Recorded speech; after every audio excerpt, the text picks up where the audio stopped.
La leña cruje por última vez.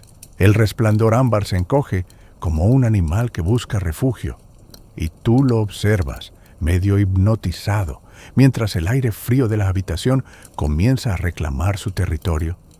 La llama final hace un guiño, como si supiera algo que tú no, y se apaga.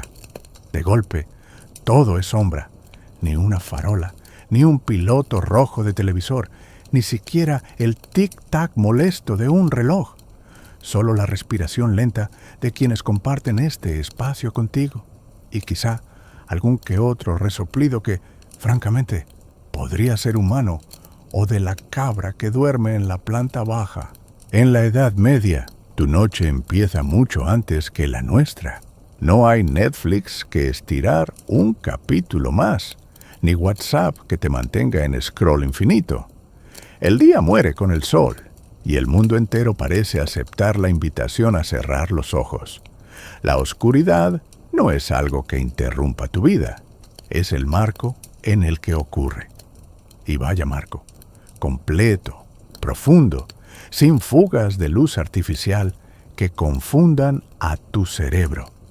Los científicos modernos dirían que tu melatonina está celebrando una fiesta a la que hoy en día casi nunca la dejamos entrar. Pero lo curioso, y los historiadores aún discuten si esto era pura costumbre o una respuesta fisiológica inevitable, es que el sueño medieval no es un bloque monolítico. No, empiezas a dormir poco después del anochecer y, unas horas más tarde, despiertas. No por insomnio, sino porque así funciona tu cuerpo en este contexto. Ese despertar intermedio no es frustrante, es parte del guión nocturno. Mientras tanto, la habitación huele a madera vieja y lana húmeda.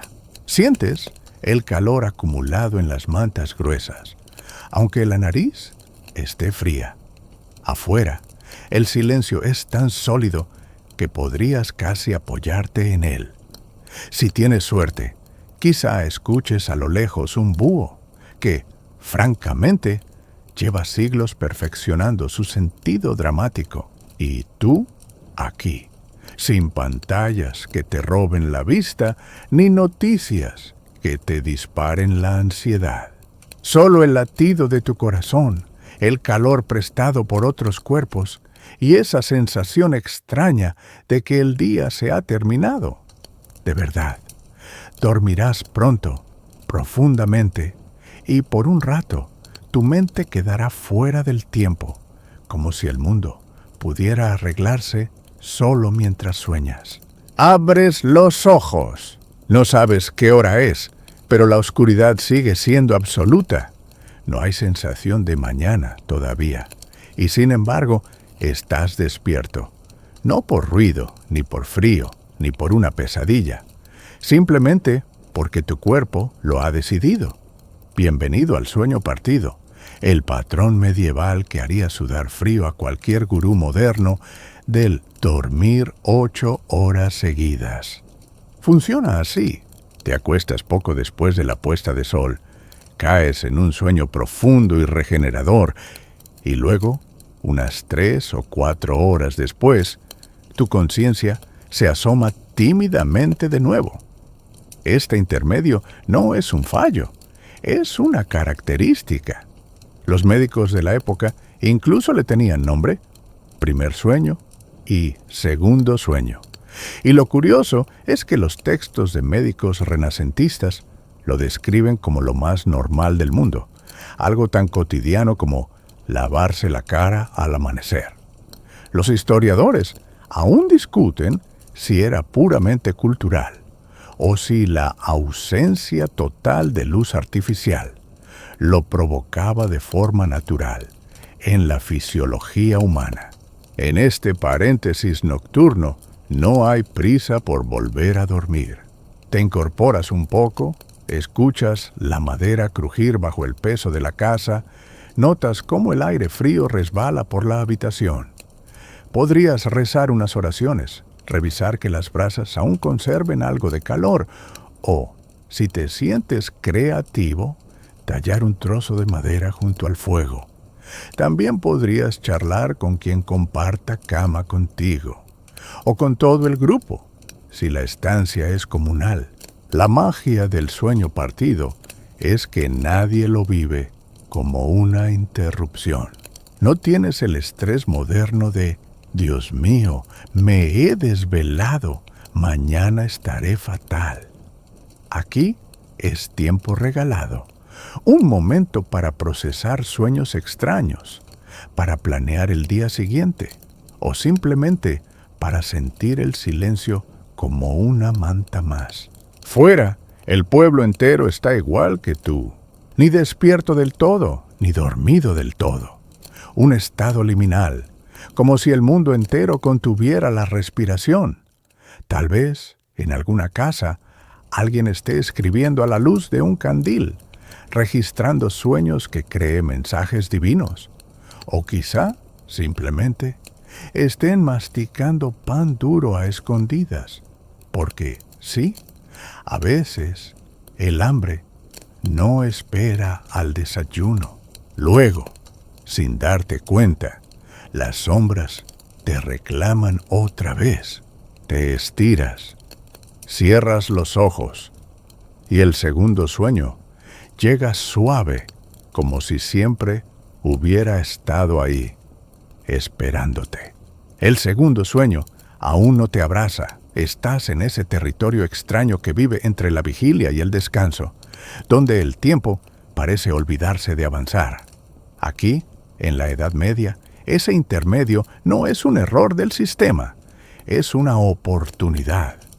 Las llaman horas de calma mágica, porque para muchos son el único momento del día verdaderamente propio. Te sientas en el borde de la cama o del montón de paja y escuchas. El silencio es tan denso que hasta el sonido de tu respiración parece importarte. Tal vez tomes el candil y te acerques al banco junto al fuego. Las brasas, rojas como ojos pacientes, iluminan apenas unos dedos de distancia. Te calientas las manos y piensas que, por alguna razón, este instante vale más que cualquier amanecer. En este tiempo intermedio, algunos leen, si tienen la suerte de poseer un libro, un lujo de ricos y clérigos. Otros rezan y muchos charlan en voz baja para no despertar a toda la familia o a ese tío roncador que ni la peste lo silencia. También es común compartir historias, leyendas repetidas tantas veces que ya parecen parte de la madera de la casa. Los historiadores aún discuten si esta pausa nocturna fue también un espacio para actividades más pragmáticas, desde el trabajo manual hasta encuentros románticos, digamos, estratégicos. No existe aquí la ansiedad moderna por aprovechar el tiempo. Nadie mide tu productividad. Este paréntesis es, en sí, productivo para el alma. Puede que salgas un momento al patio. El aire de la noche es frío pero limpio, sin humo de fábricas ni olor a gasolina. Miras las estrellas, que parecen multiplicarse sin la competencia de farolas ni pantallas. El cielo es un archivo abierto donde cualquiera puede leer, aunque cada cual entienda una historia distinta. A veces, algún gallo impaciente canta antes de tiempo y provoca un concierto involuntario en todo el pueblo. Tú sonríes. Sabes que aún queda la mitad de la noche para volver a tu nido caliente. Quizá pienses en tus sueños anteriores y te preguntes si el segundo acto de esta noche traerá respuestas. Regresas a la cama. El colchón cruje. El calor se acumula de nuevo alrededor de tu cuerpo y tus párpados comienzan a pesar. Afuera, el mundo sigue en pausa. Dentro, te deslizas otra vez hacia la oscuridad, como si alguien hubiera soplado suavemente sobre tu conciencia. Cuando el segundo sueño te atrapa, rara vez lo haces solo. En la Edad Media, dormir acompañado no es opcional, es arquitectura social y térmica. Las camas no siempre son camas como las imaginamos hoy. A veces son simples plataformas de madera cubiertas con paja, y otras, auténticos nidos donde se apelotonan varias personas como cucharas en un cajón. Tu pareja, tus hijos, algún pariente que está de paso, e incluso viajeros que han pagado por un rincón en tu cama. Sí, así de literal, la privacidad. Ese concepto que hoy defendemos con cerraduras y auriculares, aquí es un lujo impensable. El calor humano es moneda de cambio. Cuando el invierno aprieta, cada cuerpo extra es una manta gratis. Dormir con extraños no es escándalo, es supervivencia. En posadas y tabernas es habitual compartir lecho con completos desconocidos. Si te preocupa que ronquen, bueno, digamos que tu tolerancia se entrenará rápido. Y no todo es incómodo. En esas noches largas, puede que un desconocido acabe contándote historias que te acompañarán toda la vida.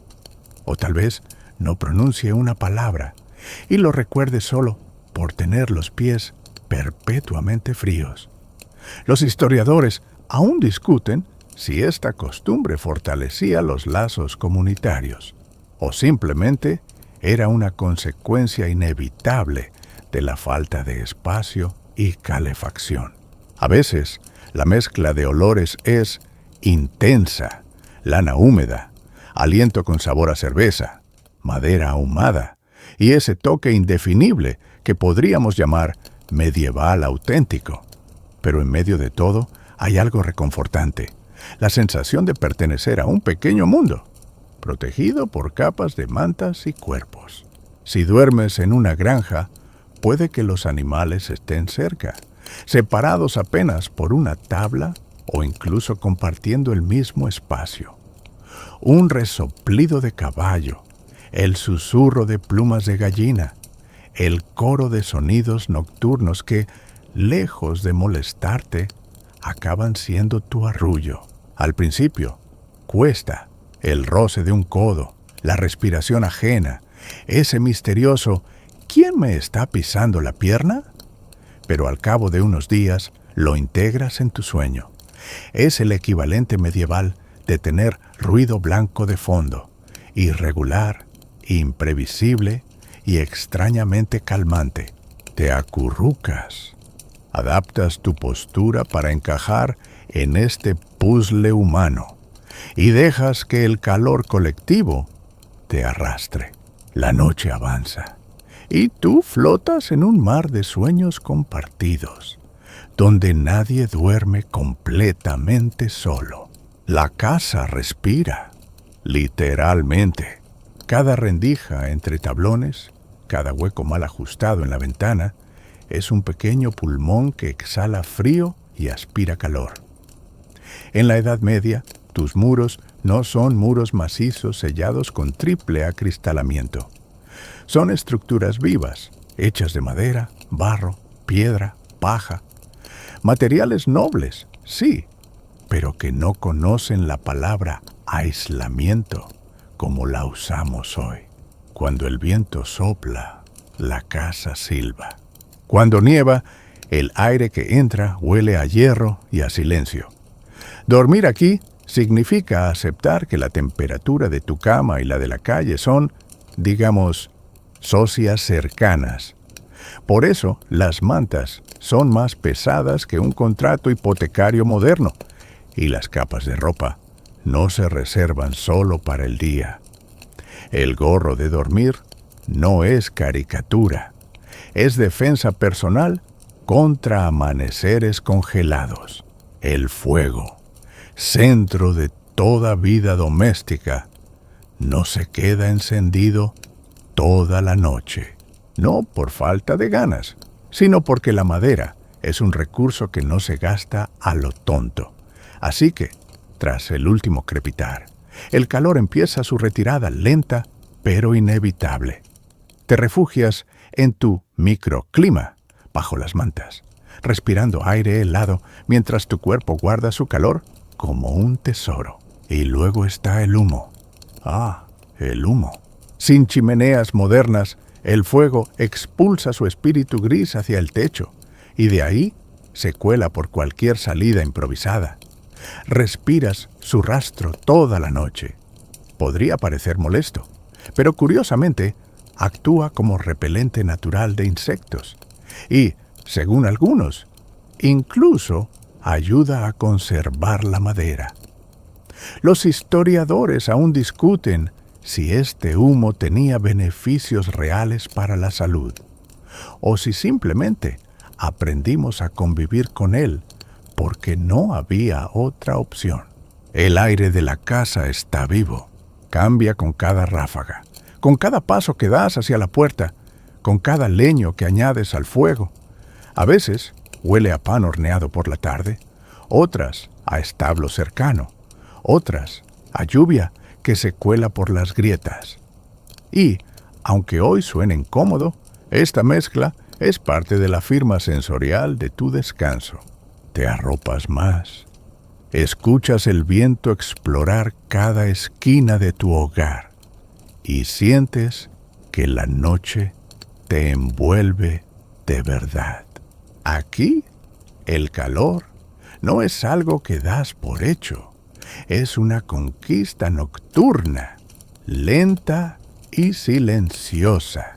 La oscuridad aquí no es un concepto, es una sustancia. Un líquido espeso que lo cubre todo, que borra los contornos y transforma la habitación en un mapa invisible. En la Edad Media, cuando cae la noche, no queda ni una chispa de luz que no hayas encendido tú mismo. No hay farolas afuera, ni reflejos de ciudades cercanas, ni ese brillo constante que hoy llamamos contaminación lumínica. Aquí, la noche es una manta cerrada, sin costuras. Cuando soplas la última vela, tu cerebro entiende de inmediato que el día ha terminado. No hay estímulos que lo confundan. No hay pantallas que lo mantengan encendido como si fueran pequeñas fogatas electrónicas. Es el apagón total que tu biología adora. La melatonina, esa hormona que en nuestra era lucha contra el resplandor de smartphones y televisores, aquí circula feliz como invitada VIP en una fiesta silenciosa. El contraste es brutal. Durante el día, la luz del sol manda. Durante la noche, la luz desaparece del todo. El mundo medieval no conoce la penumbra constante de las ciudades modernas. Es blanco o negro. Y esa claridad de extremos ajusta tu cuerpo a un ritmo que hoy hemos olvidado. Los historiadores aún discuten si este contraste radical explicaba la profundidad del sueño medieval, o si simplemente lo hacía más inevitable. En esta oscuridad, tus sentidos se reorganizan. El oído toma el mando, un crujido en la madera, el suspiro de alguien que duerme cerca, el latido propio amplificado por el silencio. El olfato también se agudiza. Hueles la paja seca bajo tu cama, la lana de la manta, el humo viejo del fuego que ya se apagó. Afuera, la noche es un territorio misterioso. A veces, la luna llena inunda todo de un azul plateado que parece de otro mundo. Otras, las nubes la tapan y no puedes ver ni tu propia mano. Y sin embargo, no tienes miedo constante. Sabes que esta es la textura normal de la noche. Te acomodas bajo las mantas. No hay distracción visual que te retenga despierto. No hay parpadeos de notificaciones imaginarias. Solo el peso del cansancio y la promesa de que, cuando abras los ojos otra vez, el mundo seguirá ahí, aunque ahora mismo parezca que ha desaparecido por completo. Despiertas. Cuando despiertas, no hay pitido metálico perforando tu sueño, ni vibración traicionera bajo la almohada. Aquí, la Edad Media te concede el lujo absoluto de dejar que tu cuerpo decida el momento. A veces es el sol filtrándose por una rendija, otras el canto del gallo, que, por cierto, tiene su propio reloj interno, un tanto caprichoso. También puede ser que el murmullo de la aldea, encendiéndose poco a poco, se cuele en tu conciencia como un rumor agradable. En este mundo, la noción de hora exacta es flexible. Sí, existen relojes de sol, campanas y clepsidras, pero no marcan la vida personal con la tiranía de un despertador moderno. El amanecer no es una alarma global, es una invitación que cada cual acepta cuando quiere o cuando debe. Si tienes que ir al campo, quizá te levantes antes. Si el invierno todavía abraza la tierra, puede que te quedes un rato más bajo las mantas. Lo curioso es que esta libertad no implica pereza. El ritmo natural de luz y oscuridad ya regula tu descanso. Los historiadores aún discuten si, en promedio, la gente dormía más que nosotros, o simplemente de forma distinta.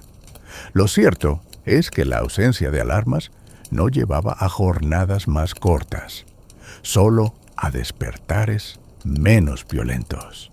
Y no subestimes el poder de este despertar suave. Tu corazón no salta del reposo profundo a la alerta máxima en medio segundo. No tienes ese golpe de adrenalina mañanera que hoy consideramos normal y que, seamos sinceros, probablemente no sea lo más saludable. En cambio, tu mente emerge lentamente, como quien sube a la superficie de un lago. Te estiras, sientes el crujir de tus huesos, el calor acumulado que empieza a escaparse. Escuchas si hay movimiento en la casa, un cubo de agua arrastrándose por el suelo, un cuchillo cortando pan duro, el golpe de leña contra el hogar. Todo indica que el día ya está tomando forma. Quizá mires por la ventana, si la tienes. La luz de la mañana medieval no es un chorro violento como la luz artificial. Es un derrame dorado que se desliza por las cosas. Respiras hondo. No tienes prisa. En este mundo, despertar no es un combate, es un regreso. A tu alrededor, algunos compañeros de cama no son humanos. Y no me refiero a ese tío lejano que ronca como molino. En la Edad Media, los animales forman parte de la vida doméstica mucho más de lo que hoy imaginarías. No solo están cerca de la casa, muchas veces en la casa. Y por la noche, esa cercanía se convierte en parte de tu descanso. Un gato se acurruca en tus pies, no tanto por cariño como por aprovechar tu calor. Él, a cambio, caza ratones que podrían visitar tu despensa en mitad de la noche. Un perro duerme junto a la puerta, alerta incluso entre sueños, para detectar a cualquiera que se acerque sin invitación.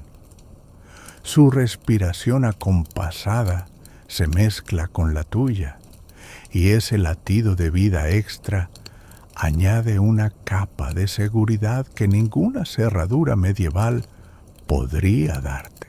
Si vives en una granja, quizá incluso las gallinas duerman a pocos metros, en un rincón caliente de la planta baja. Las vacas, estabuladas junto a la vivienda, generan calor constante que se filtra a tu dormitorio a través del suelo. Sí, es literal.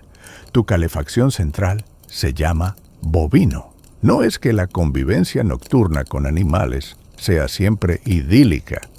A veces, el perro se agita persiguiendo sueños invisibles. El gato decide que tus costillas son un excelente trampolín. O el gallo se adelanta cantando a las 3 de la mañana como si fuera un DJ entusiasta. Pero todo eso forma parte del telón de fondo sonoro que tu cerebro medieval reconoce como normal. Los historiadores aún discuten si esta mezcla de calor, compañía y vigilancia influyó en la calidad del sueño o si era simplemente una consecuencia inevitable de la vida rural y la arquitectura compartida. Lo cierto es que, en ausencia de calefacción moderna y sistemas de seguridad, contar con animales cerca no era un lujo, era parte esencial del diseño nocturno. Y, aunque a veces te despierten, también te arrullan. El ronroneo del gato, el suspiro largo del perro, el suave movimiento de las vacas en la planta baja, todo se convierte en un metrónomo natural que acompaña tu segundo sueño hasta el amanecer. Al final, esta coreografía de cuerpos y sonidos crea algo que hoy hemos perdido: la sensación de dormir dentro de una comunidad viva, donde cada ser, humano o animal, contribuye a tu descanso. Tu cama no es solo el lugar donde duermes, es un espejo de quién eres. En la Edad Media, el colchón es una declaración de estatus tan visible como tu ropa o tus utensilios de mesa. Y cuando digo colchón, no imagines un rectángulo blandito con muelles. Aquí, la base puede ser un saco relleno de paja, heno, hojas secas o, si tienes suerte, lana. Cada material habla de tu posición social como un perfil de LinkedIn medieval. En las casas más humildes, el lecho es literalmente un montón de paja sobre tablas o directamente sobre el suelo. No es lo más cómodo del mundo, pero la paja es barata, abundante y fácil de cambiar cuando empieza a oler a naturaleza demasiado viva. En familias con un poquito más de recursos, la paja se mezcla con lana para dar algo más de suavidad. Si eres realmente afortunado, tu colchón se rellena de plumas, y no de cualquier ave. Las de ganso eran especialmente codiciadas. El relleno no es el único indicador. Las fundas también cuentan su historia. Lino áspero para la mayoría, telas más suaves para quienes podían pagarlo. Las costuras, el patrón de los bordados e incluso el color revelan cuánto tiempo y recursos se invirtieron en tu descanso. Los historiadores aún discuten si las camas de plumas ofrecían un descanso significativamente mejor o si, como tantos lujos, gran parte del atractivo era psicológico. Dormir sintiéndote rico ya era medio descanso ganado. Y luego está la estructura. Algunos duermen en simples armazones de madera, otros en camas con dosel, no por capricho estético, sino para atrapar el calor y evitar que el polvo y otras cosas que caen del techo aterrizara en tu cara. Las camas con dosel también actuaban como una pequeña fortaleza contra corrientes de aire asesinas en invierno. Pero lo más curioso es que, al final, todos dormían con el mismo objetivo: llegar vivos y más o menos descansados al día siguiente.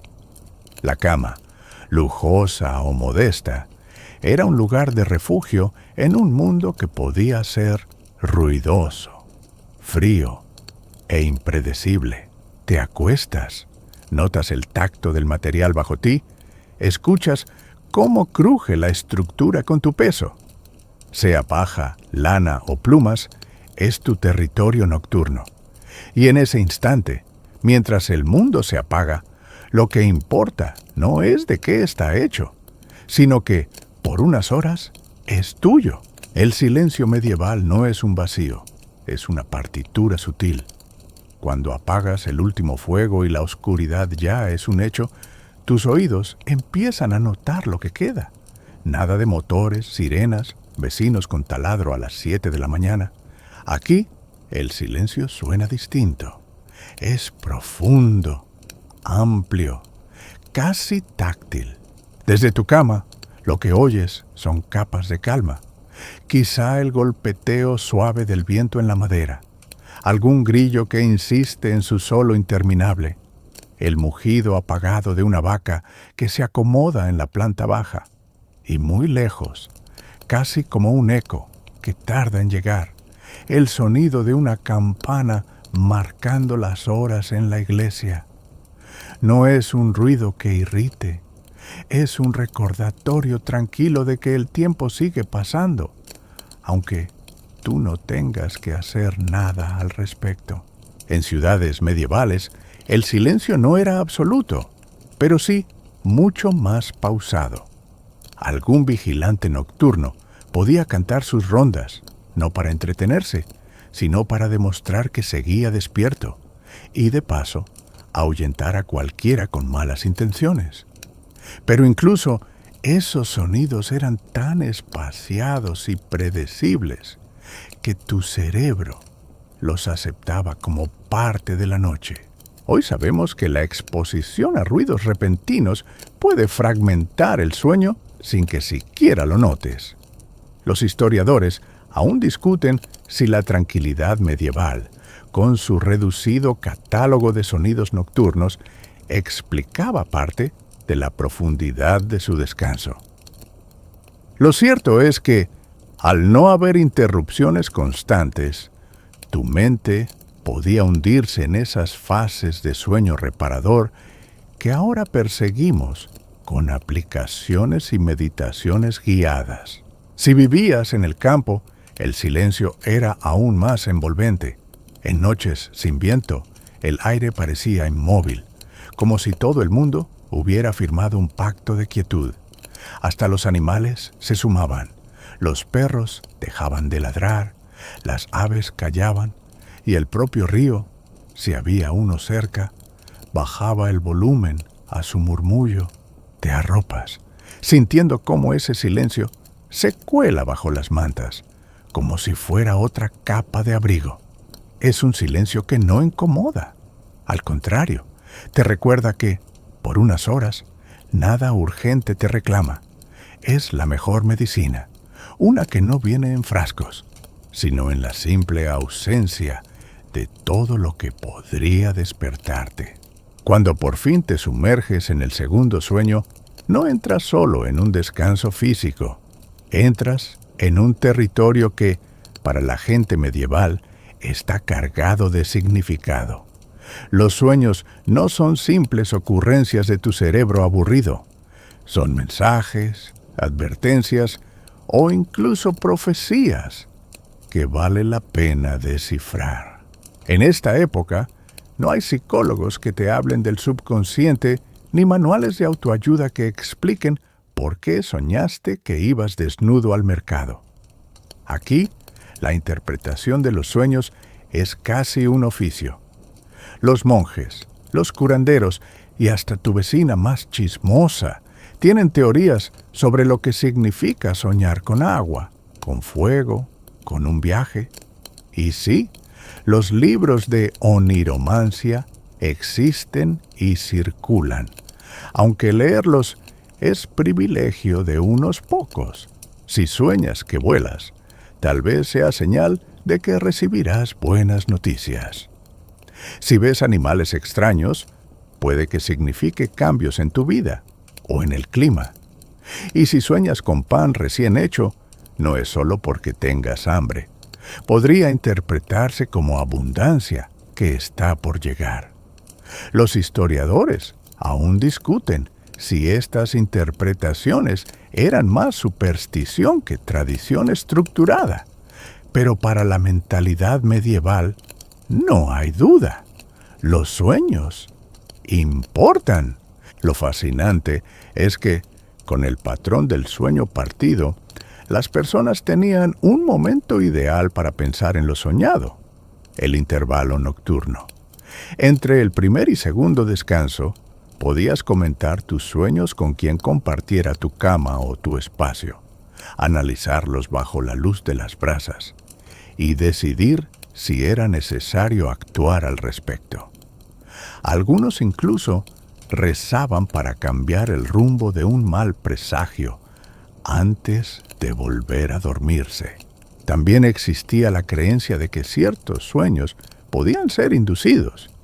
Si dormías con objetos específicos bajo la almohada, hierbas aromáticas, amuletos, reliquias, podías atraer visiones más claras o mensajes divinos. Hoy lo llamaríamos placebo, con aroma a lavanda, pero en aquel entonces era un recurso serio. Vuelves a tu cama, recordando las imágenes que tu mente tejió hace apenas un rato. Tal vez, mañana, se las cuentes a alguien, esperando que sepan leer entre líneas lo que tu subconsciente medieval intentó decirte. Y aunque no haya certezas, sientes que tus sueños son hilos invisibles que conectan la noche con el día y que merecen ser escuchados con la misma atención que cualquier voz despierta. Antes de cerrar los ojos, la noche medieval exige un pequeño protocolo. No basta con dejarse caer en la cama. Hay que asegurarse de que el mundo invisible quede en calma. La oscuridad, ya sabes, no solo oculta cosas, también las invita. Empiezas con lo básico, una oración. No importa si eres profundamente religioso o simplemente prudente, unas palabras dirigidas al cielo nunca están de más. Se reza por protección, por un despertar sin sobresaltos, porque los malos espíritus se mantengan ocupados en otra parte. Algunas familias incluso repiten salmos en voz baja mientras se acomodan, como un mantra que afloja la tensión del día. Luego, las hierbas. Ramilletes de lavanda, ruda o manzanilla se colocan cerca de la cama, no solo por el aroma, sino porque se cree que espantan lo que no debe entrar. El humo del hogar, con su mezcla de madera y hierbas secas, también actúa como barrera simbólica. Los historiadores aún discuten si estas prácticas tenían algún efecto real más allá del psicológico, pero nadie duda de que ofrecían un consuelo tangible. Hay amuletos que se guardan bajo la almohada, pequeñas cruces de madera, piedras con formas peculiares, trozos de tela bendecida. Se supone que vigilan tu sueño como un guardián discreto. Y si tu abuela tiene algo que decir, será que nunca, jamás, duermas con los pies hacia la puerta. Es una invitación para que las malas energías vengan a buscarte. No falta quien cante canciones suaves, casi susurros, que se aprenden desde la infancia y que se transmiten como recetas. No son nanas modernas con animales de peluche. Son melodías viejas como la madera de tu cama, cargadas de historias y advertencias. A veces, la voz que las entona es tan baja que no sabes si canta para ti o para espantar algo que no puedes ver. Finalmente, apagas la última luz. Revisas que el fuego esté controlado, que las puertas y ventanas cierren lo suficiente para que nada, humano o no, entre sin permiso. Bajo las mantas, sientes el peso protector de todos esos rituales acumulados. Quizá no puedas demostrar que funcionan, pero tampoco quieres comprobar qué pasa si los omites. Te dejas ir con la sensación de que has sellado un pacto con la noche. Tú descansas y ella guarda silencio. En la Edad Media, el descanso no es un lujo que haya que justificar con frases como «me lo he ganado». Es parte de la vida productiva. Sí, incluso la siesta tiene estatus oficial. Tu jornada se organiza en torno a la luz del sol y el cuerpo manda más que el reloj. Así que, si después de comer la energía se evapora como rocío, te tumbas sin dramas, sin café, sin culpas. En el campo, las labores empiezan muy temprano y se interrumpen cuando el calor del mediodía se vuelve insoportable. Ese paréntesis no es visto como flojera, es una estrategia para sobrevivir y rendir mejor. Dormitar un rato bajo la sombra de un árbol o sobre el banco de la cocina es tan normal como afilar las herramientas. En las ciudades, aunque el ritmo sea distinto, también hay pausas. Artesanos que dejan el taller un momento, mercaderes que se sientan en silencio, monjes que se retiran a sus celdas. Lo curioso es que este descanso diurno no choca con el sueño nocturno. Al contrario, se integra con él.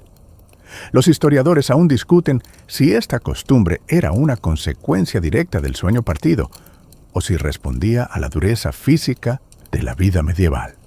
Tal vez sea ambas cosas. Dormir en 2 actos por la noche y además regalarse un intermedio breve durante el día para recargar. Y aquí no existe el culto moderno a aguantar despierto, como si fuera un deporte extremo. Nadie presume de trabajar 30 horas seguidas sin dormir. Más bien, te mirarían raro, como si fueras un loco que no entiende cómo funciona el cuerpo. El descanso es tan necesario como el trabajo y se planifica igual. Claro, no siempre es perfecto. A veces la pausa se interrumpe porque hay que correr tras una gallina escapista o porque el jefe del gremio decide que esa tarde es ideal para revisar inventarios. Pero, en general, el descanso está legitimado por la propia comunidad. Terminas tu siesta y vuelves a tus tareas con otro ánimo. La luz de la tarde cae distinta, más suave, más amable. Sientes que el día se divide en fragmentos naturales, como un texto con buenos párrafos. En esta vida, descansar no es desertar. Es una herramienta para llegar al final de la jornada con fuerzas y con ganas de repetir mañana. Aunque la noche medieval suele ser sinónimo de descanso, hay ocasiones en las que dormir simplemente no toca. Fiestas, vigilias religiosas, celebraciones estacionales o, en el campo, momentos de trabajo inaplazable alteran el ritmo con naturalidad. Piensa en las fiestas patronales, el pueblo entero encendido por antorchas, tambores y voces hasta altas horas, bailes en la plaza, banquetes que parecen no acabar, jarras que se rellenan sin preguntar. Aquí, la noción de hora de dormir se derrite entre risas y canciones. No hay prisa. Mañana se dormirá más tarde o más largo. Luego están las vigilias religiosas, noches enteras dedicadas a rezar, cantar salmos o simplemente permanecer en silencio frente a una imagen sagrada. No se hacen cada semana, pero cuando ocurren, interrumpen por completo el patrón de sueño. Para muchos es una forma de sacrificio, cambiar el descanso por devoción. Los historiadores aún discuten si estas vigilias tenían también un papel social oculto, un punto de encuentro para gente que, de otro modo, apenas coincidía. En el calendario agrícola, ciertas tareas no esperan al amanecer. La cosecha en días críticos o la protección del ganado durante tormentas y partos de animales exige quedarse despierto. No es negociable. Si no vigilas ahora, puedes perder meses de trabajo o incluso vidas animales valiosas. También hay noches en que la naturaleza decide que no dormirás. Una luna llena brillante como faro puede volver inquietos a los animales, a los niños y a ti. Hay quien aprovecha esa claridad para trabajar, conversar o caminar, como si el cielo hubiera regalado horas extra. Por supuesto, hay noches menos festivas, alarmas por incendios, avisos de bandidos o la llegada de viajeros importantes que trastocan toda la rutina.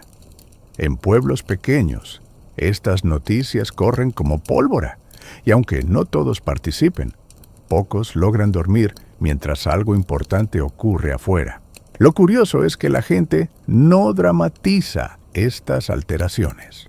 Dormir menos una noche no es el fin del mundo. No hay esa obsesión moderna de recuperar el sueño perdido con matemáticas de descanso. Simplemente, la próxima noche será más larga o más profunda. Y ya está. Así, el sueño medieval no es una prisión de horarios, sino un tejido elástico que se estira y encoge según la vida lo dicte. A veces se duerme, a veces se vive despierto, y ambas cosas tienen sentido. El amanecer no irrumpe, se desliza.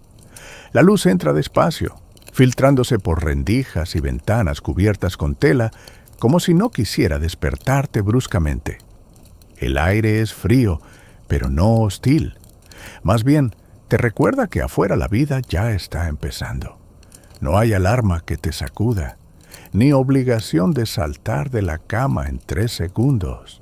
Te estiras bajo las mantas. El cuerpo, todavía pesado, empieza a desperezarse como si supiera que no hay prisa. Quizá escuches primero a los animales. Un gallo que esta vez sí canta a la hora correcta, el golpeteo de un cubo en el establo, un perro que sacude el sueño de encima. Es el preludio de la jornada, suave y predecible. La primera tarea del día es casi siempre encender el fuego. Lo haces sin pensarlo, con movimientos heredados. Colocar las astillas, soplar el rescoldo, esperar a que el calor vuelva a llenar la estancia. El crujir de la leña es tu café medieval, el sonido que activa el día. Mientras tanto, el olor a pan recalentado o a potaje temprano empieza a colarse en el aire. No corres. Te vistes despacio, aprovechando el calor que se acumula junto al fuego. Si hay conversaciones, son bajas, como si la casa entera respetara que la transición del sueño a la vigilia es un acto delicado. Quizá intercambias unas palabras con quien duerme contigo, comentando un sueño o planeando lo que haréis hoy. Los historiadores aún discuten si este despertar pausado era una necesidad física, por el frío, por la falta de luz intensa o un hábito cultural. Lo cierto es que su efecto era innegable. El día no empezaba con un golpe de adrenalina, sino con una rampa suave hacia la actividad. Afuera, la luz se extiende como pintura sobre las calles, los campos, las montañas. El mundo se revela poco a poco, y tú lo sigues con la calma de quien no está corriendo detrás del tiempo. Cuando por fin sales, llevas contigo la inercia de ese despertar lento. Es como si el sueño aún te acompañara, no como pereza, sino como un recuerdo agradable. Has cruzado la noche y has llegado al día sin pelearte con él. Y eso, aunque no lo digas en voz alta, es un lujo que hoy hemos olvidado.